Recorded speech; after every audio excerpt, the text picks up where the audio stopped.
ಎಲ್ಲರಿಗೂ ನಮಸ್ಕಾರ. ನನ್ನ ಹೆಸರು ಚನ್ನಬಸವೇಶ್ವರ ಕೆಸಿ, ಕನ್ನಡ ಭಾಷಾ ಶಿಕ್ಷಕರು, ಶ್ರೀ ರೇವಣಸಿದ್ದೇಶ್ವರ ಪ್ರೌಢಶಾಲೆ, ನಿಡಘಟ್ಟ, ಕಡೂರು ತಾಲೂಕು, ಚಿಕ್ಕಮಗಳೂರು ಜಿಲ್ಲೆ. ಇಲ್ಲಿ ನಾನು ಕರ್ತವ್ಯವನ್ನು ನಿರ್ವಹಿಸ್ತಾ ಇದ್ದೀನಿ.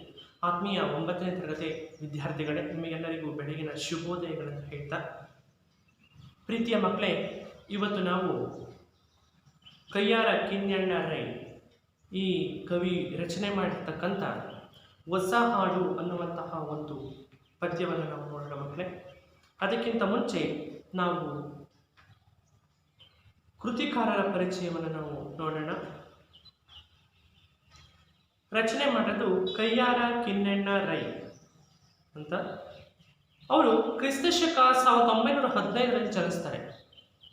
ಕ್ರಿಸ್ತಶಕ 1915ರಲ್ಲಿ ಕಾಸರಗೋಡು ಜಿಲ್ಲೆಯ ಕಯ್ಯಾರ ಗ್ರಾಮದಲ್ಲಿ ಏನು ಮಾಡ್ತಾರೆ ಅಂತಂದರೆ ಇವರು ಜನಿಸ್ತಾರೆ. ಶಿಕ್ಷಕ, ಸಾಹಿತಿ, ಪತ್ರಿಕೋದ್ಯಮಿ ಹಾಗೂ ಸ್ವಾತಂತ್ರ್ಯ ಹೋರಾಟಗಾರರ ಹಲವಾರು ಕ್ಷೇತ್ರಗಳಲ್ಲಿ ಏನು ಮಾಡಿದ್ದಾರೆ ಅಂತಂದರೆ ಗುರುತಿಸಿಕೊಂಡಿದ್ದಾರೆ. ಮಕ್ಕಳೇ, ಇವರು ಶಿಕ್ಷಕರು ಕೂಡ ಆಗಿದ್ದಾರೆ, ಪತ್ರಿಕೆಯನ್ನು ಬರೆತಕ್ಕಂಥ ಪತ್ರಿಕೋದ್ಯಮಿಯೂ ಕೂಡ ಆಗಿದ್ದಾರೆ, ಹಾಗೂ ಸ್ವತಂತ್ರ ಹೋರಾಟಗಾರರು ಕೂಡ ಆಗಿದ್ದಾರೆ. ಈ ರೀತಿಯಾಗಿ ಏನು ಮಾಡಿದ್ದಾರೆ ಅಂತಂದರೆ ಹಲವಾರು ಕ್ಷೇತ್ರಗಳಲ್ಲಿ ಏನು ಮಾಡ್ತಾರೆ ಅಂತಂದರೆ ಸಾಧನೆಯನ್ನು ಮಾಡಿ ಇವರು ಗುರುತಿಸಿಕೊಂಡಿದ್ದಾರೆ. ಯಾರು? ಕಯ್ಯಾರ ಕಿಞ್ಞಣ್ಣ ರೈ. ಶ್ರೀಮುಖ, ಐಕ್ಯಗಾನ, ಪುನರ್ನವಚೇತನ ಮತ್ತು ಕೊರಗ, ಗಂಧವತಿ ಇವರು ರಚನೆ ಮಾಡಿರುವಂತಹ ಕವನ ಸಂಕಲನಗಳು. ಕಯ್ಯಾರ ಕಿಞ್ಞಣ್ಣ ರೈ ಅವರು ರಚನೆ ಮಾಡಿರುವಂತಹ ಕವನ ಸಂಕಲನಗಳು ಯಾವ್ಯಾವು ಅಂತಂದರೆ ಶ್ರೀಮುಖ, ಐಕ್ಯಗಾನ, ಪುನರ್ನವಚೇತನ ಮತ್ತು ಕೊರಗ, ಗಂಧವತಿ ಇಷ್ಟು ಶ್ರೀಯುತರು ರಚನೆ ಮಾಡಿರ್ತಕ್ಕಂಥ ಕವನ ಸಂಕಲನಗಳು. ವಿರಾಗಿಣಿ ಅನ್ನುವಂಥದ್ದು ನಾಟಕ. ಕಯ್ಯಾರ ಕಿಞ್ಞಣ್ಣ ರೈ ಅವರು ರಚನೆ ಮಾಡಿರ್ತಕ್ಕಂಥ ವಿರಾಗಿಣಿ ಅನ್ನುವಂಥದ್ದು ಒಂದು ನಾಟಕ. ಅನ್ನದೇವರು ಮತ್ತು ಇತರ ಕಥೆಗಳು ಸಣ್ಣ ಕಥಾ ಸಂಕಲನ. ಯಾವುದು? ಅನ್ನದೇವರು ಮತ್ತು ಇತರ ಕಥೆಗಳು ಅನ್ನುವಂಥದ್ದು ಸಣ್ಣ ಕಥಾ ಸಂಕಲನ ಆಗಿದೆ. ರತ್ನಾಕರ ಪರಶುರಾಮ ಎ.ಬಿ. ಶೆಟ್ಟಿ ಇವರ ಜೀವನ ಚರಿತ್ರೆ. ಯಾವ್ಯಾವುದು? ರತ್ನಾಕರ ಪರಶುರಾಮ ಎ.ಬಿ. ಶೆಟ್ಟಿ ಇವರ ಜೀವನ ಚರಿತ್ರೆ ಆಗಿದೆ ಮಕ್ಕಳೇ. ದುಡಿತವೇ ನನ್ನ ದೇವರು ಇದು ಆತ್ಮಕಥೆ. ಗೋವಿಂದ ಪೈ ಸ್ಮೃತಿ ಕೃತಿ, ಸಾಹಿತ್ಯ ದೃಷ್ಟಿ ವಿಮರ್ಶಾ ಕೃತಿ, ಪಂಚಮಿ ಅನುವಾದ ಕೃತಿ. ಇಷ್ಟು ಹಲವಾರು ರೀತಿ ಕೃತಿಗಳನ್ನು, ಸಂಕಲನಗಳನ್ನು, ಆತ್ಮಕಥೆಗಳನ್ನು, ಸಣ್ಣ ಕಥೆಗಳನ್ನು ಏನು ಮಾಡಿದ್ದಾರೆ ಅಂತಂದರೆ ಕಯ್ಯಾರ ಕಿಞ್ಞಣ್ಣ ರೈ ಅವರು ರಚನೆಯನ್ನು ಮಾಡಿದ್ದಾರೆ. ಇವರಿಗೆ 1969ರಲ್ಲಿ ಕಯ್ಯಾರ ಕಿಞ್ಞಣ್ಣ ರೈ ಅವರಿಗೆ 1969ರಲ್ಲಿ ಕರ್ನಾಟಕ ಸಾಹಿತ್ಯ ಅಕಾಡೆಮಿ ಪ್ರಶಸ್ತಿಯೂ ಕೂಡ ದೊರಕಿದೆ. 2005ರಲ್ಲಿ ಆಳ್ವಾಸ್ ನುಡಿಸಿರಿ ಪ್ರಶಸ್ತಿಯೂ ಕೂಡ ದೊರಕಿದೆ.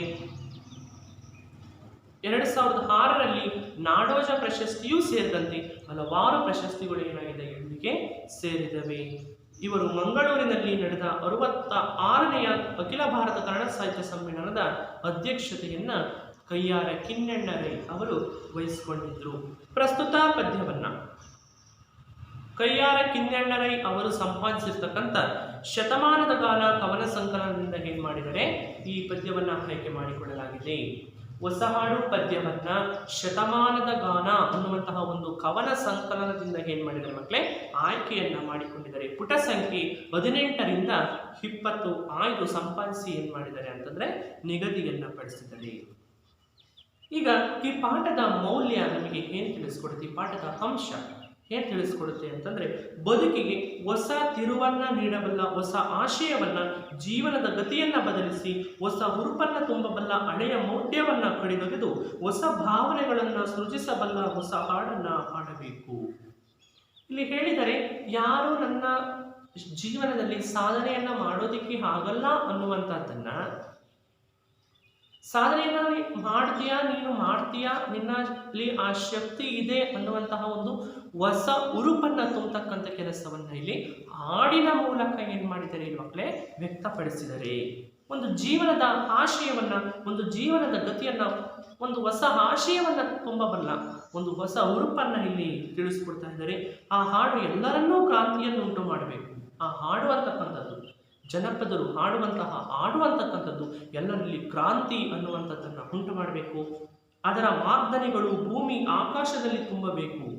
ಮಾರ್ಧನೆಗಳು ಅಂತಂದರೆ ಅದರ ಪ್ರತಿಧ್ವನಿ ಅಂತಕ್ಕಂಥದ್ದು, ಆ ಜಯಘೋಷ ಅಂತಕ್ಕಂಥದ್ದು ಆಕಾಶದ ತುಂಬೆಲ್ಲ ಏನಾಗಬೇಕು, ಪಸರಿಸಬೇಕು, ಹರಡಬೇಕು.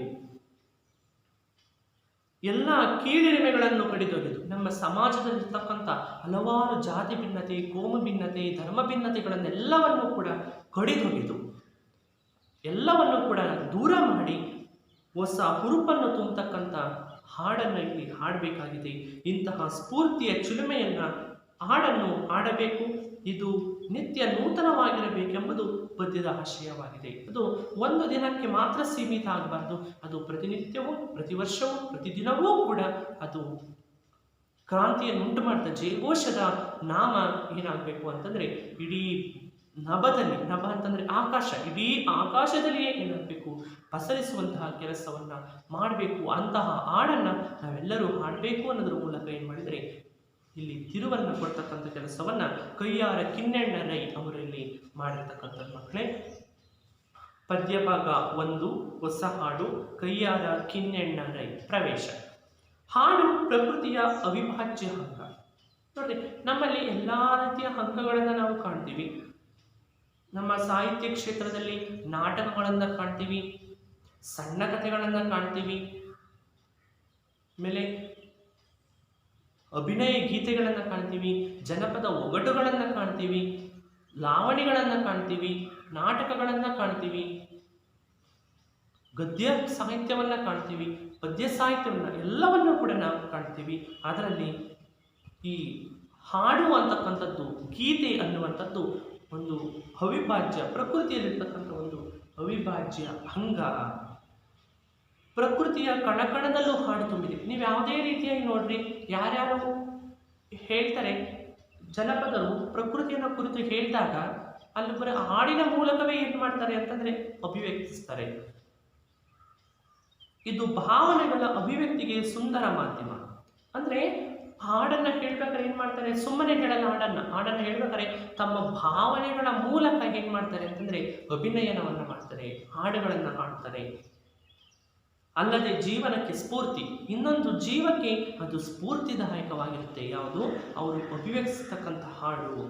ಇದಕ್ಕೆ ಯಾವುದೇ ಸೀಮಿತತೆ ಇಲ್ಲ. ಅಲ್ಲದೆ ಜಾತಿ, ಕುಲ, ಮತ, ಧರ್ಮ, ಲೋಕ ಇವನ್ನೆಲ್ಲವನ್ನ ಮೀರಿ ನಿಲ್ಲುವಂಥದ್ದು. ಹಾಡುಗಳನ್ನು ಹಾಡೋದಕ್ಕೆ ಇಲ್ಲಿ ಜಾತಿ, ಮತ, ಪಂಥ ಅನ್ನುವಂತಹ ಭೇದ ಭಾವನೆಗಳು ಇಲ್ಲಿ ಇಲ್ಲ. ಯಾರಾದರೂ ಕೂಡ ಏನು ಮಾಡ್ಬೋದು, ತಮ್ಮ ಗೀತೆಗಳನ್ನು ಪ್ರಕೃತಿಯ ಒಂದು ಅಂಶವನ್ನು, ಪ್ರಕೃತಿಯ ಸೌಂದರ್ಯವನ್ನು ಹಾಡುಗಳ ಮೂಲಕ ಯಾರಾದರೂ ಏನು ಮಾಡ್ಬೋದು, ಹಾಡ್ಬೋದು. ಇಲ್ಲಿ ಜಾತಿ ಭಿನ್ನತೆ, ಕೋಮು ಭಿನ್ನತೆ, ಧರ್ಮ ಭಿನ್ನತೆ ಅನ್ನುವಂಥದ್ದು ಇಲ್ಲಿ ಇಲ್ಲ. ಯುದ್ಧ ಕ್ರಾಂತಿಯ ಸಂದರ್ಭದಲ್ಲಿ ಹೋರಾಟಕ್ಕೆ ಹಾಡು ಸ್ಫೂರ್ತಿಯಾಗಿ ನಿಂತ ಎಷ್ಟೋ ಉದಾಹರಣೆಗಳನ್ನು ಇತಿಹಾಸದಲ್ಲಿ ನಾವು ಕಾಣ್ತೀವಿ. ಹಲವಾರು ರೀತಿಯ ಯುದ್ಧಕ್ಕೆ ಕಾರಣಗಳಾಗಿರ್ತಕ್ಕಂಥ ಹಾಡುಗಳು. ಉದಾಹರಣೆಗೆ ಅಲಗಲಿ ಬೇಡರ ಜನಪದ ಲಾವಣಿ ಹಾಡು, ಹಲವಾರು ರೀತಿ ಯುದ್ಧದ ಕ್ರಾಂತಿಯ ಹಾಡುಗಳನ್ನು ನಾವು ಕಾಣ್ತೀವಿ. ಬದುಕನ್ನು ನಿತ್ಯ ನೂತನವಾಗಿಸ್ತಕ್ಕಂಥ, ಹೊಸ ಚೈತನ್ಯವನ್ನು ಮೂಡಿಸ್ತಕ್ಕಂಥ, ಶಕ್ತಿ ತುಂಬುವ, ಜಗತ್ತನ್ನೇ ಬೆಳಗಿಸುವ, ಬದುಕಿನ ಗತಿಯನ್ನೇ ಬದಲಿಸ್ತಕ್ಕಂಥ ಶಕ್ತಿ ಈ ಹಾಡಿಗಿದೆ. ಅಂದರೆ ಒಬ್ಬ ಮನುಷ್ಯನ ಜೀವನದ ಮೌಲ್ಯವನ್ನು ಬದಲಾಯಿಸ್ತಕ್ಕಂಥ ಶಕ್ತಿ ಒಂದು ಹಾಡಿಗೆ ಇದೆ. ಅಂತಹ ಹಾಡು ಇಡೀ ಸಮಾಜದಲ್ಲಿ, ಇಡೀ ಪ್ರಕೃತಿಯಲ್ಲಿ ಏನಾಗಬೇಕು, ಪ್ರಜ್ವಲಿಸಬೇಕು. ಅಂತಹ ಹಾಡನ್ನು ನಾವು ಪ್ರತಿನಿತ್ಯವೂ ಹಾಡಬೇಕು. ಅದು ಜಯಘೋಷದ ಮೂಲಕ ಹೊರಗೆ ಬೀಳಬೇಕು ಅನ್ನುವಂತಹ ಆಶಯವನ್ನು ಇಲ್ಲಿ ಕೈಯಾರ ಕಿನ್ನೆಣ್ಣ ರೈ ಅವರು ಇಲ್ಲಿ ವ್ಯಕ್ತಪಡಿಸಿದ್ದಾರೆ. ಮಕ್ಕಳೇ, ನಾನು ಪದ್ಯವನ್ನು ಒಮ್ಮೆ ರಾಗವಾಗಿ ಹಾಡ್ತೀನಿ, ನೀವು ಕೂಡ ರಾಗವಾಗಿ ಹಾಡುವಂತಹ ಕೆಲಸವನ್ನು ಮಾಡಬೇಕು. ಪದ್ಯ ಭಾಗ 1 ಹೊಸ ಹಾಡು ಕೈಯಾರ ಕಿನ್ನೆಣ್ಣ ರೈ. ನವಭಾವ ನವ ಜೀವನವ ಶಕ್ತಿ ತುಂಬಿಸುವ ಹಾಡೊಮ್ಮೆ ಹಾಡಬೇಕು. ತೀವ್ರತರ ಗಂಭೀರ ಭಾವನೆಯ ತೆರೆ ಮಸಗಿ ವೀರಧ್ವನಿ ಹೇರಬೇಕು. ಜಾತಿ ಕುಲ ಮತ ಧರ್ಮ ಪಾಶಗಳ ಕಡಿದೊಗೆದು ಎದೆ ಹಿಗ್ಗಿ ಹಾಡಬೇಕು. ಯುಗ ಯುಗಗಳಾಚೆಯಲ್ಲಿ ಲೋಕಾಲೋಕಾಂತದಲ್ಲಿ ಆ ಹಾಡು ಗುಡುಗಬೇಕು.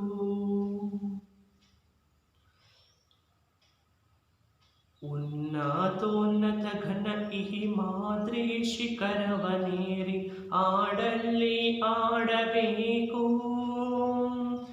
ಆಡು ನುಡಿ ಗುಂಡುಗಳು ಹಾರಿ ದಶ ದಿಕ್ಕಿನಲ್ಲಿ ಭಯದ ಬೆನ್ನಟ್ಟಬೇಕು. ಖಂಡಿತೆಯ ಗರ್ಜನೆಗೆ 30 ಕೋಟಿ ಕಲಕಂಠ ಬೆರೆಸಬೇಕು. ಭೂಮ್ಯಾಂತರಾಳದಲ್ಲಿ ನವಚಕ್ರ ಗೋಳದಲ್ಲಿ ಮಾರ್ಧನಿಗಳೇಳಬೇಕು. ಜಡನಿದ್ರೆ ಸಿಡಿದೆದ್ದ ವಿರಾಟ ಹಾಸದಲ್ಲಿ ಭಾನುಭುವಿ ಬೆಳಗಬೇಕು. ನಡೆನುಡಿಗಳೆಡೆಯಲ್ಲಿ ಪದತಾಳಗತಿಯಲ್ಲಿ ಕ್ರಾಂತಿ ಕಿಡಿ ಕೆರಳಬೇಕು. ಜಯ ಜನನಿ ಶಿರವೆತ್ತಿ ವೀರ ಭರವಸೆಯಿಂದ ಹೊಸ ಹಾಡ ಕೇಳಿ ನೋಡು. ಇದೇ ಮೊದಲು ಮುನ್ನಿಲ್ಲ ಮುಗಿದುದಂದಿನ ಪಾಡು, ಹೊಸದಿಂದು ಹೊಸತು ಹಾಡು. ನವಭಾವ ನವ ಜೀವ ನವ ಶಕ್ತಿ ತುಂಬಿಸುವ ಆಡೊಮ್ಮೆ ಆಡಬೇಕು. ತೀವ್ರತರ ಗಂಭೀರ ಭಾವನೆಯ ತೆರೆಮಸಗಿ ವೀರಧ್ವನಿ ಹೇರಬೇಕು. ತೀವ್ರತರ ಗಂಭೀರ ಭಾವನೆಯ ತೆರೆಮಸಗಿ ವೀರಧ್ವನಿ ಹೇರಬೇಕು. ಇಲ್ಲಿ ತುಂಬ ಸುಂದರವಾಗಿ ಪ್ರಕೃತಿಯಂತೆ ನಾವು ಹಾಡ್ತಕ್ಕಂಥ ಹಾಡು ಯಾವ ರೀತಿಯಾಗಿ ಸಮಾಜದ ಬೆಳಕನ್ನು ಬೆಳಗುತ್ತೆ, ಸಮಾಜದ ಉದ್ಧಾರವನ್ನು ಮಾಡುತ್ತೆ ಅನ್ನೋದ್ರ ಬಗ್ಗೆ ತುಂಬ ವರ್ಣನೀಯವಾಗಿ ಇಲ್ಲಿ ಕೊಟ್ಟಿದ್ದಾರೆ ಮಕ್ಕಳೇ. ನವಭಾವ ನವ ಜೀವ ನವಶಕ್ತಿ ತುಂಬಿಸುವ ಆಡೊಮ್ಮೆ ಹಾಡಬೇಕು. ನವಭಾವ ಒಳ್ಳೆಯ ಭಾವನೆಯನ್ನು ವ್ಯಕ್ತಪಡಿಸ್ತಕ್ಕಂಥ, ಒಳ್ಳೆಯ ಜೀವನವನ್ನು ಕಲಿಸ್ತಕ್ಕಂಥ, ಶಕ್ತಿಯನ್ನು ತುಂಬಿಸ್ತಕ್ಕಂಥ ಹಾಡನ್ನು ನಾವು ಹಾಡಬೇಕು. ಒಳ್ಳೆಯ ಭಾವನೆಯನ್ನು ಮೂಡುವಂತಹ, ಒಳ್ಳೆಯ ಜೀವನವನ್ನು ರೂಪಿಸುವಂತಹ, ಶಕ್ತಿಯನ್ನು ತುಂಬಿಸ್ತಕ್ಕಂಥ ಹಾಡನ್ನು ನಾವು ಹಾಡಬೇಕಾಗುತ್ತೆ. ತೀವ್ರತರ ಗಂಭೀರ ಭಾವನೆಯ ತೆರೆಮಸಿಗಿ ವೀರಧ್ವನಿಗೆರಬೇಕು. ಅದು ತೀವ್ರವಾಗಿ, ತೀವ್ರ ಅಂತಂದರೆ ಹರಿತ, ರಭಸವಾಗಿ ಏನಾಗಬೇಕು, ಅದು ಎಲ್ಲರ ಮನಸ್ಸಿನಲ್ಲಿ ಸೆಳಿಬೇಕು, ರಭಸವಾಗಿ ಹೊರಹೊಮ್ಮಬೇಕು, ಹರಿತವಾಗಿರಬೇಕು. ನಾವು ಆಡ್ತಕ್ಕಂಥ ಹಾಡು ತುಂಬ ಪ್ರಜ್ವಾಲ್ಯವಾಗಿರಬೇಕು. ಭಾವನೆಯ ತೆರೆಮೆಸಿಗೆ ಎಲ್ಲರ ಭಾವನೆಯಲ್ಲಿಯೂ ಕೂಡ ಅದೇ ಹಾಡು ಅಂತಕ್ಕಂಥದ್ದು ಉಳಿಬೇಕು. ವೀರಧ್ವನಿ ಹೇಳ್ಬೇಕು. ವೀರಧ್ವನಿ, ವೀರಧ್ವನಿ ಅಂತಂದರೆ ಇಡೀ ಆಕಾಶದಲ್ಲೆಲ್ಲ ಏನಾಗಬೇಕು, ನಾವು ಆಡತಕ್ಕಂಥ ಹಾಡುವಂತಕ್ಕಂಥದ್ದು ಇಡೀ ಆಕಾಶದ ತುಂಬೆಲ್ಲ ತುಂಬಿರಬೇಕು. ಇಡೀ ಪ್ರಕೃತಿಯೇ ಇಡೀ ಆಕಾಶ ರೂಪದಲ್ಲಿ ನಮಗೆ ಕಾಣಬೇಕು. ಜಾತಿ ಕುಲ ಮತ ಧರ್ಮ ಪಾಶಗಳನ್ನು ಕಡಿದವೆ. ಇದೇನು ನಾವು ಪಾಶಗಳು ಅಂತ ಹಾಕ್ಕೊಂಡಿದ್ದೀವಿ, ಮಾರ್ಪಾಡು ಅಂತ ನಾವೇನು ಮಾಡ್ತೀವಿ, ಕಟ್ಟುಪಾಡುಗಳನ್ನು ನಾವೇನು ಮಾಡ್ತೀವಿ, ಅವನ್ನೆಲ್ಲವನ್ನು ಕೂಡ ನಾವೇನು ಮಾಡಬೇಕು, ಕಡಿದೊಗೆಯಬೇಕು. ಯಾವ್ಯಾವು ಜಾತಿ ಕುಲ ಮತ ಧರ್ಮ ಇವೆಲ್ಲವನ್ನು ಕೂಡ ನಾವು ದೂರ ಮಾಡಿ ನಾವೆಲ್ಲರೂ ಒಂದೇ ಅನ್ನುವಂತಹ ಒಂದು ಮನೋಭಾವನೆಯನ್ನು ಇಟ್ಕೊಂಡಾಗ ಮಾತ್ರ ನಾವು ಸಮಾಜದಲ್ಲಿ ಸುಖವಾಗಿ ಜೀವನವನ್ನು ನಡೆಸೋದಕ್ಕೆ ಸಾಧ್ಯ ಆಗುತ್ತೆ. ಎದೆ ಹಿಗ್ಗಿ ಹಾಡಬೇಕು. ನಾವೆಲ್ಲರೂ ಕೂಡ ಒಂದೇ ಅನ್ನುವಂತಹ ಒಂದು ಮನೋಭಾವನೆಯನ್ನು ನಾವು ಇಟ್ಕೊಂಡು ನಾವು ಈ ಹಾಡನ್ನು ಹಾಡಬೇಕು. ಯುಗ ಯುಗಗಳಾಚೆನೆ ಹಲವಾರು ಯುಗಗಳು ಕಳೆಯುವವರೆಗೂ ಕೂಡ ನಾವು ಆಡುವಂತಕ್ಕಂಥದ್ದು ಲೋಕಾಂತದಲ್ಲಿ ಎಲ್ಲ ಲೋಕಗಳಲ್ಲಿಯೂ ಕೂಡ ಏನು ಮಾಡಬೇಕು, ನಾವು ಆಡುವಂತಹ ಹಾಡು ಪ್ರಜ್ವಲಿಸಬೇಕು, ಆ ಹಾಡು ಗುಡುಗಬೇಕು. ಅಂದರೆ ಆ ಹಾಡು ಎಲ್ಲ ಲೋಕಗಳಲ್ಲಿಯೂ ಕೂಡ ಏನು ಮಾಡಬೇಕು, ಪಸರಿಸಬೇಕು. ಉನ್ನತೋನ್ನತ ಘನ ಹಿಮಾದ್ರಿ ಶಿಖರವನೇರಿ. ಉನ್ನತೋನ್ನತ, ಉನ್ನತ ಉನ್ನತ, ಉನ್ನತೋನ್ನತ, ಉನ್ನತೋನ್ನತ ಅನ್ನೋ ಎಲ್ಲ ರೀತಿಯಲ್ಲಿಯೂ ಕೂಡ ಏನು ಮಾಡಬೇಕು, ಎಲ್ಲ ಬೆಟ್ಟ ಗುಡ್ಡ ಕಾಡು ಪಕ್ಷಿ ಗಿಡ ಮೃಗ ಎಲ್ಲರಿಗೂ ಕೂಡ ಏನು ಮಾಡಬೇಕು, ನಾವು ಆಡುವಂತಹ ಹಾಡು ಇಡೀ ಜಗತ್ತಿನಾದ್ಯಂತ ಹರಡಬೇಕು. ಘನ ಹಿಮಾದ್ರಿ, ಹಿಮಾದ್ರಿ ಅಂದರೆ ಹಿಮಪರ್ವತ. ಆ ಹಿಮಪರ್ವತದಂತೆ ನಮ್ಮ ಹಿಮಪರ್ವತ ಎಷ್ಟು ದೊಡ್ಡದಾಗಿ ಇದೆಯೋ ಅಷ್ಟು ರೀತಿಯಲ್ಲಿ ನಾವೇನು ಮಾಡಬೇಕು, ನಮ್ಮ ಹಾಡನ್ನು ಹಾಡಬೇಕು, ಹಾಡಲ್ಲಿ ಹಾಡಬೇಕು. ಆ ಉನ್ನತ ಹಿಮಾದ್ರಿ ಶಿಖರವನ್ನು ಹೇರಿ ನಾವೇನು ಮಾಡಬೇಕು, ಹಾಡನ್ನು ಹಾಡಬೇಕು. ಆ ಶಿಖರವನ್ನು ಬೆಟ್ಟವನ್ನು ಹತ್ತಿ ನಾವು ಹಾಡನ್ನು ಹಾಡಬೇಕು. ಹಾಡು ನುಡಿ ಗುಂಡುಗಳು ಆರಿ ದಶ ದಿಕ್ಕಿನಲ್ಲಿ ಭಯದ ಬೆನ್ನ ಬೆಟ್ಟಬೇಕು. ಅಂದರೆ ನಾವು ಆಡುವಂತಹ ಹಾಡು ನಮ್ಮ ಸಮಾಜಕ್ಕೆ, ನಮ್ಮ ದೇಶಕ್ಕೆ ಧಕ್ಕೆ ತರುವಂಥವರ ಎದೆಯನ್ನು ಸೀಳುವಂತೆ ನಾವು ಏನು ಮಾಡಬೇಕು, ನಮ್ಮ ಹಾಡನ್ನು ಹಾಡಬೇಕು. ಆವಾಗ ಮಾತ್ರ ನಮ್ಮ ಹಾಡೋಕ್ಕೆ, ನಾವು ಹಾಡಿದ್ದಕ್ಕೆ ನಮ್ಮ ಜೀವನಕ್ಕೆ ಒಂದು ಸ್ಫೂರ್ತಿ ಬರುತ್ತೆ. ನಮ್ಮ ದೇಶಕ್ಕೆ, ನಮ್ಮ ಸಮಾಜಕ್ಕೆ ಯಾರು ಧಕ್ಕೆಯನ್ನು ತರ್ತಾರೆ, ಯಾರು ಅಗೌರವವನ್ನು ಉಂಟು ಮಾಡ್ತಾರೆ, ಅವರ ಎದೆಯನ್ನು ಸೀಳುವಂತೆ, ಆ ಗುಂಡುಗಳು ಯಾವ ರೀತಿ ಎದೆಯನ್ನು ಸೀಳ್ತವೋ ಅದೇ ರೀತಿ ನಮ್ಮ ಹಾಡು ಅಂತಕ್ಕಂಥದ್ದು ಅವರ ಎದೆಯನ್ನು ಸೀಳುವಂತೆ ನಾವೇನು ಮಾಡಬೇಕು, ಹಾಡನ್ನು ಹಾಡಬೇಕು. ಗಂಡೆದೆಯ ಗರ್ಜನೆಗೆ 30 ಮೂಕೋಟಿ ಕಲಕಂಠ ಬೆರೆಸಬೇಕು. ಕಲಕಂಠ ಅಂದರೆ ಇಂಪಾದ ಧ್ವನಿ. ಇಡೀ ಜಗತ್ತು ಏನಾಗಿರಬೇಕು ಅಂತಂದರೆ ಹಾಡಿನ ಇಂಪಾಗಿರ್ತಕ್ಕಂಥ ಧ್ವನಿಯನ್ನು, ಹಾಡಿನ ಇಂಪನ್ನು ಕೇಳುವಂತಹದ್ದಾಗಿರಬೇಕು. ಇಡೀ ಜಗತ್ತು, ಇಡೀ ಬ್ರಹ್ಮಾಂಡವೇ ನಮ್ಮ ಹಾಡನ್ನು ಕೇಳುವಂತಹ, ನಮ್ಮ ಇಂಪಾದ ಧ್ವನಿಯನ್ನು ಕೇಳುವಂತಹ ಮನಸ್ಸನ್ನು ಹೊಂದಬೇಕು. ಭೂಮಿಯ ಅಂತರಾಳದಲ್ಲಿ ನವಚಕ್ರ ಗೋಳದಲ್ಲಿ ಮಾರ್ಧನಿಗಳಿಡಬೇಕು. ಮಾರ್ಧನಿಗಳು ಅಂದರೆ ಪ್ರತಿಧ್ವನಿ ಹೇಳಬೇಕು. ನಾವು ಹೇಳುವಂತಹ ಹಾಡು ಭೂಮಿಯಿಂದ ಕಂಪಿಸಿ ಹೊರ ಬರಬೇಕು. ಆ ರೀತಿಯಾಗಿ ನಮ್ಮ ಹಾಡುವಂತಕ್ಕಂಥದ್ದು ಇರಬೇಕು. ಆವಾಗ ನಮ್ಮ ಸಮಾಜ ಅನ್ನುವಂಥದ್ದು ತುಂಬ ಸುಖಕರವಾಗಿರುತ್ತೆ ಅಂತ ಇಲ್ಲಿ ಕೈಯಾರ ಕಿನ್ನೆಣ್ಣರೈ ಅವರು ನಮ್ಮ ಪದ್ಯದ ಮೂಲಕ ಇಲ್ಲಿ ವ್ಯಕ್ತಪಡಿಸ್ತಾ ಇದ್ದಾರೆ. ಜಡನಿದ್ರೆ ಸಿಡಿದೆದ್ದ ವೀರಹಟ್ಟಹಾಸದಲ್ಲಿ ಭಾನುಭುವಿ ಬೆಳಗಬೇಕು. ಯಾರು ಜಡನಿದ್ರೆಯಲ್ಲಿ ಇರ್ತಾರೆ ಅವರನ್ನು ಏನು ಮಾಡಬೇಕು ಅಂತಂದರೆ ಎಬ್ಬಿಸುವಂತಹ ಕೆಲಸವನ್ನು ಮಾಡಬೇಕು. ಯಾರು ನಿದ್ರೆಯಲ್ಲಿಯೇ ಮುಳುಗಿರ್ತಾರೆ ಅವರನ್ನು ಎಬ್ಬಿಸುವಂತಹ ಕೆಲಸವನ್ನು ಮಾಡಿ ಭಾನುಭೂಮಿ ಬೆಳಗಬೇಕು. ಅಂದರೆ ಅವರ ಯಾರು ನಿದ್ದೆಯನ್ನು ಮಾಡ್ತಾರೆ ಅವರ ಕಣ್ಣನ್ನು ತೆರೆಸಿ ನಾವು ದೀಪದಂತೆ ಅವರಿಗೆ ಪ್ರಕಾಶಮಾನವಾಗಿ ಬೆಳಗಬೇಕು. ನಡೆನುಡಿಗಳ ಎಡೆಯಲ್ಲಿ ಪದತಾಳಗತಿಯಲ್ಲಿ ಕ್ರಾಂತಿ ಕಿಡಿ ಕೆರಳಬೇಕು. ಅಂದರೆ ಅವರ ನಡೆ ನುಡಿ ನಮ್ಮನ್ನು ಅನುಸರಿಸಿ ಅವರು ನಡೆಯುವಂತೆ ನಾವು ಮಾಡಬೇಕಾಗುತ್ತೆ. ಆವಾಗ ಮಾತ್ರ ನಮಗೆ ಒಂದು ಬೆಲೆ, ಗೌರವ ಅನ್ನೋದು ನಮಗೆ ಸಿಗುತ್ತೆ ಅಂತ ಇಲ್ಲಿ ಕೈಯಾರ ಕಿನ್ನೆಣ್ಣರೈ ಅವರು ಹೇಳ್ತಾ ಇದ್ದಾರೆ. ಮಕ್ಕಳೇ, ಜಯ ಜನನಿ ಶಿರವೆತ್ತಿ ವೀರ ಭರವಸೆಯಿಂದ ಹೊಸ ಹಾಡ ಕೇಳಿ ನೋಡು. ಜಯ ಜನನಿ, ನಿನಗೆ ಜಯವಾಗಲಿ, ನಮ್ಮನ್ನು ಸಾಕಿ ಸಲಹುವಂಥ ನಿನಗೆ ಜಯವಾಗಲಿ ಅಂತ ಒಂದು ಹೊಸ ಹಾಡನ್ನು ಹೇಳುವುದರ ಮುಖಾಂತರ ಹೊಸ ಹುರುಪನ್ನು ಅಲ್ಲಿ ತುಂಬಬೇಕು. ಇದೋ ಮೊದಲು ಮುನ್ನಿಲ್ಲ ಮುಗಿದುದಂದಿನ ಪಾಡು, ಹೊಸತಿಂದು ಹೊಸತು ಹಾಡು. ನಾವು ಯಾವಾಗಲೂ ಆ ಹೊಸ ಹಾಡನ್ನು, ಕ್ರಾಂತಿಯನ್ನು ಉಂಟು ಮಾಡತಕ್ಕಂಥ ಒಂದು ಹೊಸ ಹಾಡನ್ನು ನಾವು ಯಾವಾಗಲೂ ಏನು ಮಾಡಬೇಕಾಗುತ್ತೆ ಮಕ್ಕಳೇ, ಪ್ರಜ್ವಲಿಸಬೇಕಾಗುತ್ತೆ. ಅವಾಗ ಮಾತ್ರ ನಮ್ಮ ಜೀವನಕ್ಕೆ ಒಂದು ಸಾರ್ಥಕತೆ ಅನ್ನುವಂಥದ್ದು ಇಲ್ಲಿ ಬರುತ್ತೆ ಅಂತ ಇಲ್ಲಿ ಕೈಯಾರ ಕಿನ್ನೆಣ್ಣರೈ ಅವರು ಇಲ್ಲಿ ಅಭಿವ್ಯಕ್ತಿಸಿದ್ದಾರೆ. ಆತ್ಮೀಯ ವಿದ್ಯಾರ್ಥಿಗಳೇ, ನಾನು ಮತ್ತೊಮ್ಮೆ ರಾಗಬದ್ಧವಾಗಿ ಹಾಡಲು ಇಚ್ಛೆಯನ್ನು ಮಾಡ್ತೀನಿ. ನಾನು ಹೇಳಿರ್ತಕ್ಕಂಥ ಪದ್ಯದ ಭಾವಾರ್ಥ ನಿಮಗೆಲ್ಲರಿಗೂ ಅರ್ಥ ಆಗಿದೆ ಅಂತ ಅಂದ್ಕೊಳ್ತೀನಿ ಮಕ್ಕಳೇ. ನಾನು ಮತ್ತೊಮ್ಮೆ ರಾಗಬದ್ಧವಾಗಿ ಆಡ್ತೇನೆ. ನೀವು ಕೂಡ ಕಲಿತು ರಾಗಬದ್ಧವಾಗಿ ಆಡೋದನ್ನು ನೀವು ಕಲಿಬೇಕಾಗುತ್ತೆ ಮಕ್ಕಳೇ. ನವಭಾವ ನವ ಜೀವ ನವ ಶಕ್ತಿ ತುಂಬಿಸುವ ಆಡೊಮ್ಮೆ ಹಾಡಬೇಕು.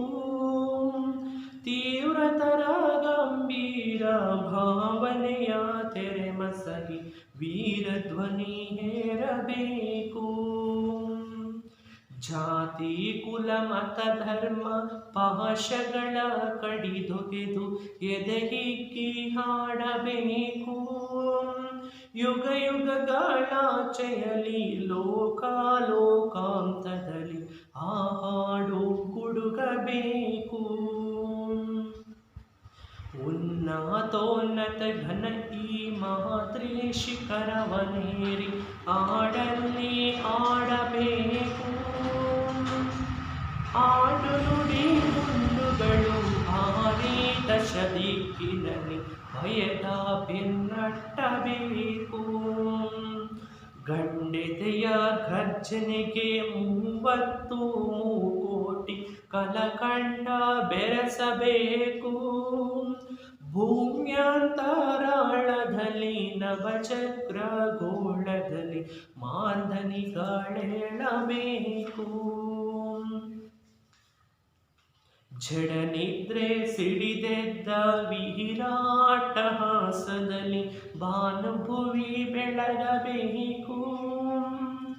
ನಡೆನುಡಿಗಳೆಡೆಯಲ್ಲಿ ಪದತಾಳಗತಿಯಲ್ಲಿ ಕ್ರಾಂತಿ ಕಿಡಿ ಕೆರಳಬೇಕು. ಜಯ ಜನನಿ ಶಿರವೆತ್ತಿ ವೀರ ಭರವಸೆಯಿಂದ ಹೊಸ ಹಾಡ ಕೇಳಿ ನೋಡು. ಇದೋ ಮೊದಲು ಮುನ್ನಿಲ್ಲ ಮುಗಿದು ದಂದಿನ ಪಾಡು, ಹೊಸತಿಂದು ಹೊಸತು ಹಾಡು. ನವಭಾವ ನವ ಜೀವ ನವ ಶಕ್ತಿ ತುಂಬಿಸುವ ಹಾಡೊಮ್ಮೆ ಹಾಡಬೇಕು. ತೀವ್ರತರ ಗಂಭೀರ ಭಾವನೆಯ ತೆರಮಸಗಿ ವೀರ ಧ್ವನಿ ಹೇರಬೇಕು. ತೀವ್ರತರ ಗಂಭೀರ ಭಾವನೆಯ ತೆರೆಮಸಗಿ ವೀರ ಧ್ವನಿ ಹೇರಬೇಕು. ಆತ್ಮೀಯ ವಿದ್ಯಾರ್ಥಿಗಳೇ, ನೀವು ಕೂಡ ರಾಗಬದ್ಧವಾಗಿ ಆಡುವಂತಹ ಕೆಲಸವನ್ನು ಮಾಡಬೇಕು. ನಾನೀಗ ಗೃಹ ಪಾಠಕ್ಕೆ ಕೆಲವು ಪ್ರಶ್ನೆಗಳನ್ನು ಕೊಡ್ತೇನೆ. ಅವನ್ನು ನೀವು ಬರೆದು ಕಲಿಯುವಂತಹ ಪ್ರಯತ್ನವನ್ನು ಮಾಡಬೇಕು ಮಕ್ಕಳೇ. ಗೃಹ ಪಾಠದ ಪ್ರಶ್ನೆಗಳು.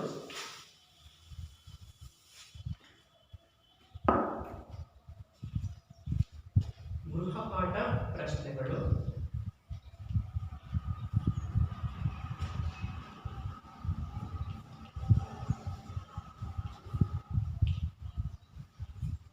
ಮೊದಲನೇದು,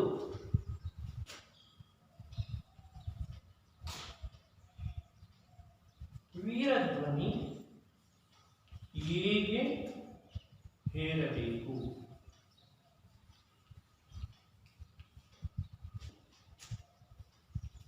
ಎರಡನೇ ಪ್ರಶ್ನೆ,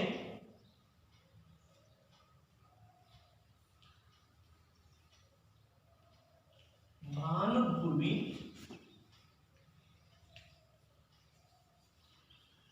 ಯಾವುದರಿಂದ ಬೆಳಗಬೇಕು?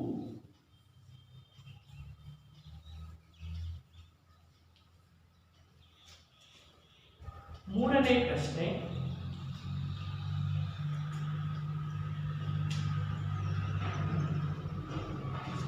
ಕವಿ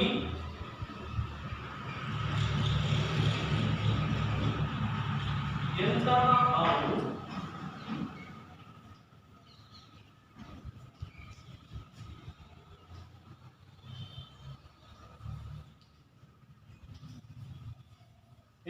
ಹಾಡು ಗುಡುಗಬೇಕೆಂದು ಆಶಿಸುತ್ತಾರೆ?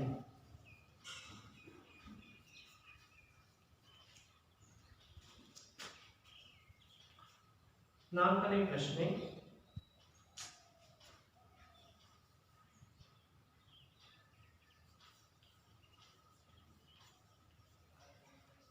ತೀವ್ರತರ ಗಂಭೀರ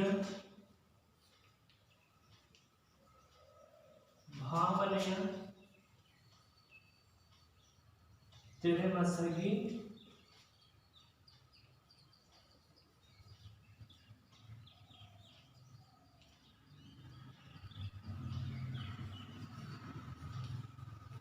ವೀರಧ್ವನಿ ಏರಬೇಕು. ಇದು ಸಂದರ್ಭದ ಪ್ರಶ್ನೆ. ಐದನೇ ಪ್ರಶ್ನೆ,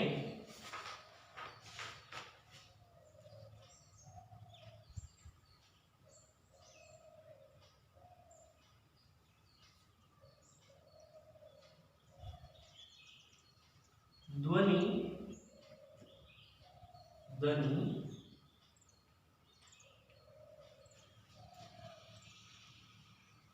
ಯುಗ ಡ್ಯಾಶ್.